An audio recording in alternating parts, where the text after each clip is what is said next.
My name is Jermaine Hamilton, and I am the founder of Pacific Grove Soundworks. We are located in Pacific Grove, California.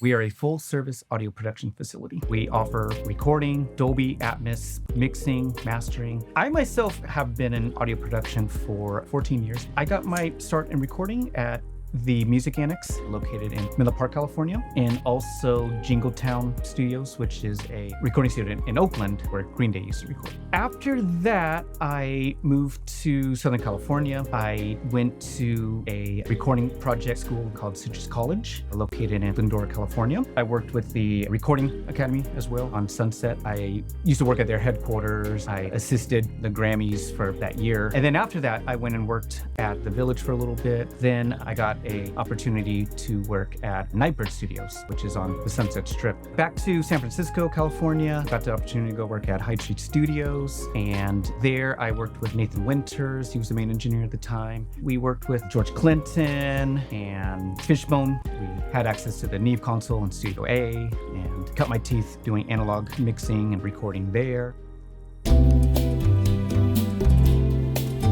When Jeff at Providence Sound and Vision came to me to help utilize my vision of building a studio here in Pacific Grove, we had a lot of conversations about the equipment and what should be installed here, and we both agreed that immersive sound is the next generation of audio, and it would be very important to offer an immersive Atmos-based studio here on the Monterey Peninsula. So I was excited about the technology, and we dove right in.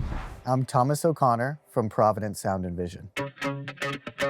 I am in the operations, so I make sure that the whole company is running efficiently and smoothly, and I also oversee any projects that do technical installations, or if we have to organize a trip out of town with our technicians for an install. Pretty much the guy that's organizing all of the small details and making sure everyone's on the job site at the right time, right date, and we finish on time. Pacific Grove Soundworks was a unique opportunity for us to do our full portfolio of services. Jermaine Hamilton, the owner of Pacific Grove Soundworks, approached us when he had a blank slate. The studio had walls up, but all of the rooms were empty. So we were able to do an acoustic consultation, full acoustic design. We were able to lay out wiring diagrams, exactly how we wanted to run the cables, and do a full Atmos configuration in 7.1.4, which was a great opportunity for this area because this is not only the first that we know of commercial facility in the area, it's certainly the first Atmos facility. What led me to the Neumann system was we were looking for a 714 system, and we wanted something that was pretty relatively straightforward to install and to manage. There were some limitations with the studio build out of routing, cabling, rather than going into the walls. We needed to run the cables through the exterior. The Neumann KH series allowed us to run the audio channels and also the alignment Ethernet cabling to each monitor to a router, which then goes into the computer. So it was a very simple and straightforward system to set up, calibrate, and to operate.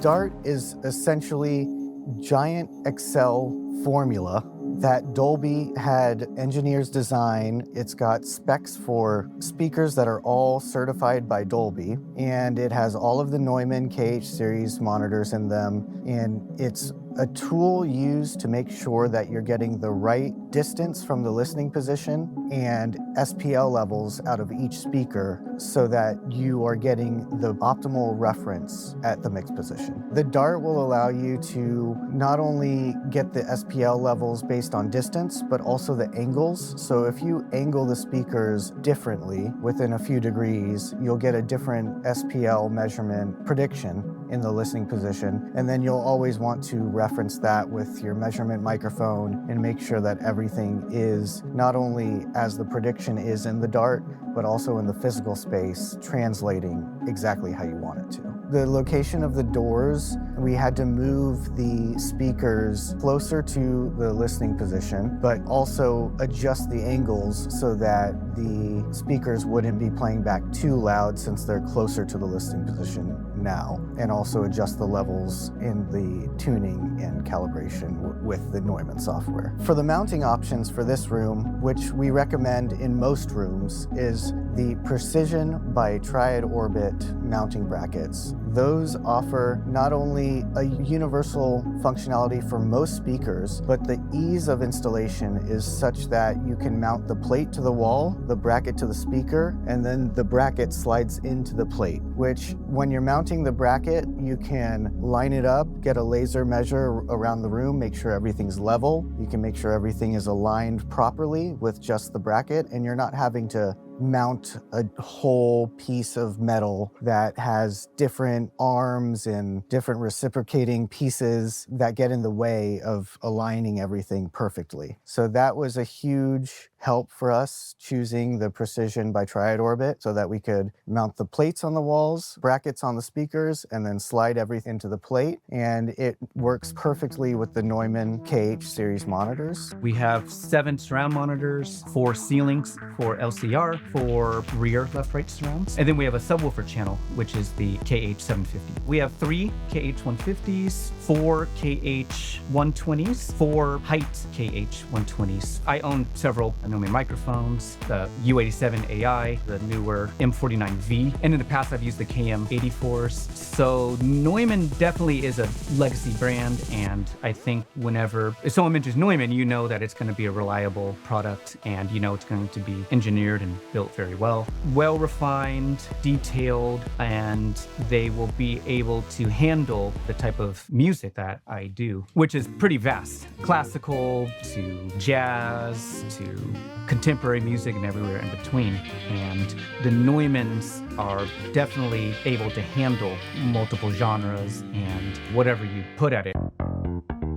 Whether it's post-production or music, immersive technologies. Neumann is an extremely well-known company. They've got a pedigree better than most companies in this industry. They've been around for almost a century at this point. And their speakers are, I don't want to say overlooked, but they're definitely in the American market. They're not at top of mind. However, they are a premium product just like the rest of their product line. And the most important thing that they bring that other speakers may not have as their priority is all of the Neumann speakers have linear frequency response and phase coherence. So all of their speakers, no matter what the size, if you've got the 310s, which is a three-way speaker, you've got the KH120s, 150s, all of the speakers are linear frequency response and perfect phase coherence. And on top of that, because everybody knows Neumann makes the best microphones, they've got the MA1 monitor alignment microphone that allows you to tune, calibrate, and make sure that your speakers are all working together as a complete system.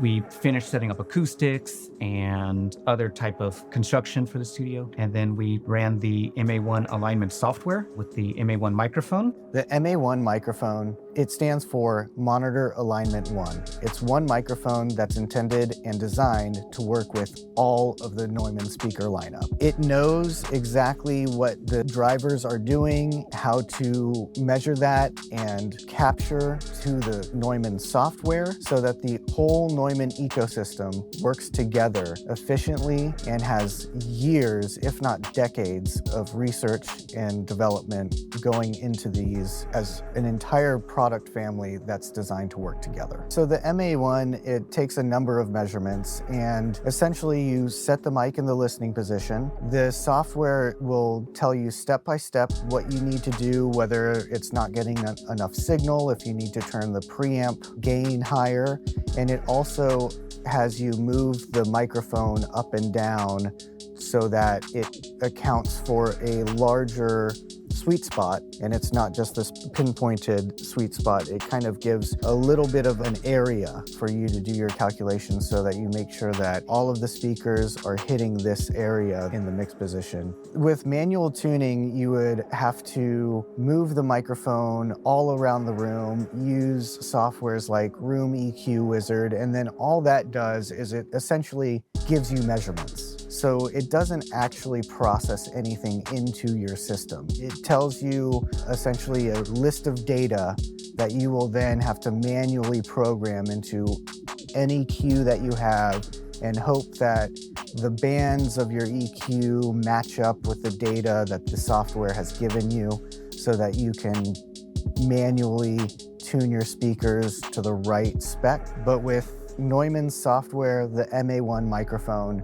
all of that is built to work together, and essentially it's pretty automatic after it tells you what to do and step by step gives you the instructions. Then once you've done the measurements, told it to set your microphone in the proper position, the speakers will then have the EQ settings, the parameters that the software gives it, programmed into them. The whole process is about 35 minutes for a 7.1.4. If you have more speakers, a 9.1.4 may take 10 or 15 minutes longer than a 7.1.4, but all in all, it should take less than an hour, no matter the size of your system or the size of your room. From setup to finish, you should be able to do it in less than an hour. Compared to manual tuning, where you're having to get the tape measure out and really get in there nitty-gritty, and not only that, after it's given you all of the measurements, you're having to go into your gear and program things by hand. And again, you're hoping that your EQ parameters line up with the data that whichever software you're using has provided for you. That process could take multiple hours, if not half a day. We did do some listening tests before. We finished setting up acoustics, and then we ran the MA1 alignment software with the MA1 microphone. Before and after was jaw-dropping. The three-dimensionality, the clarity, factoring in the space, the frequency response of this room, and treating it and applying the EQ and the timing and the phase cohesion with the subwoofer. Even without the subs on playback, I thought at first, oh, is there a sub going on? But the frequency response from 50 hertz to 20 kilohertz was impressive for a monitor of this size. When I first heard the KM monitors, the first thing I noticed was the wide dispersion pattern of the sound field and the accuracy of the imaging, and it was like amazing. The soundstage was huge, it was wide, the sweet spot was wide. Once you've tuned your room with the MA1, you'll notice an immediate difference. All of this imaging will open up to be exactly what you would expect it to be, and it wouldn't be kind of this delayed mess of frequencies coming at you. Not that it would be that from the start, but depending on your room, what acoustic treatment you have, the materials that your coffee table is made out of, if it's glass or wood,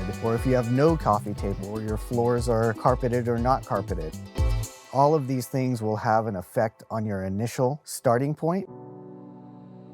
But once you tune, it's as if those things have all been eliminated from the equation because it's all being accounted for in the software so that you get best reference, the best image, and everything comes to life from your speakers. So what that means to the engineer is they can rely on what the result is in the mixing position in their room after it's been tuned. It will translate to other rooms, consumer systems, whether it's a sound bar, whether it's Dolby Atmos in-ceiling speakers in their car, it will translate wherever they're playing back the audio, which means they'll be able to mix more efficiently, work on more projects, and work with more artists because they can get through and not have to second guess their work. So what I look for in monitors are monitors that translate as far as I don't necessarily need a car mix, right? I don't necessarily need to take my mix home or to other systems and have the need to reference them there. I like monitors that I get the mix right and I can go home feeling happy about the mix. I'll listen to them elsewhere. But I just feel like having a system and monitors that can translate well allows me to do other things that I need to do within the studio. And I just want to have monitors that I can trust. I feel like on the Neumann system that it represents the artist's vision and the mix engineer and the mastering engineer's vision, how they would have wanted the mix to be heard. I feel like that is what you receive. And I feel like as an engineer delivering files that the mix will hold up and it will translate extremely well. The immersive mix it emits an emotional response that kind of brings you back to the early days of recording and listening to music and discovering music. It opens up a whole new palette and possibilities of what you can do sonically and musically and creatively. It removes any blockades from the creative process in terms of the mixing process so that artists can know that their engineer is making educated decisions and that those decisions will happen quickly because the speakers are all working together efficiently as one system. We hear from our clients that Atmos is extremely important because not only is it where the industry's going, but they're already there. From all of our professional clients, they are telling us that Apple Music, Spotify, record labels, all of these companies want the deliverables to be Atmos. And why is that? It's because Atmos can downmix very easily. So if you have all of the Atmos objects in a full Atmos session, full Atmos mix, you can downmix that to stereo extremely easily. And you don't have to go backwards or rebook a studio and redo a full mix, remaster in Atmos. It's already there, and then you can bring it down to stereo. So that is a very important concept for new studios or current studios to understand so that everyone can kind of get on the same playing field. I think the benefit of immersive being in the track environment is that you can quickly switch over from tracking maybe in a stereo format to a immersive format very fluidly. So post-tracking, you can quickly set up a mix sending to the Dolby Atmos renderer, and you can quickly start getting ideas and moving your elements around in the room. So with immersive production here at Pacific Grove Soundworks, we can produce the music within the immersive environment. Previously, with other surround formats, the technology wasn't there on the consumer side or as accessible on the consumer side as it is now. Now every soundbar has Atmos capability. Pretty much the whole consumer line of products has an Atmos function. So all of these streaming services, any playback devices like your PlayStation, your Xbox, they all have Atmos functionality built in. Apple TV does as well. Now that the consumer level has all of this access to the surround playback functionality, it's important that the studios prepare in that deliverable as well. So now you see the technology everywhere. So anyone that isn't thinking about Atmos or planning to go to Atmos, in my personal opinion, those studios are going to be left in the dust in a number of years, if not sooner. I believe that film, TV shows, and music will be exclusively delivered in a immersive or Atmos format moving forward. Smartphones support it. Even if you are mixing in Atmos and you're folding it down to like a stereo format, you still receive the benefits of that.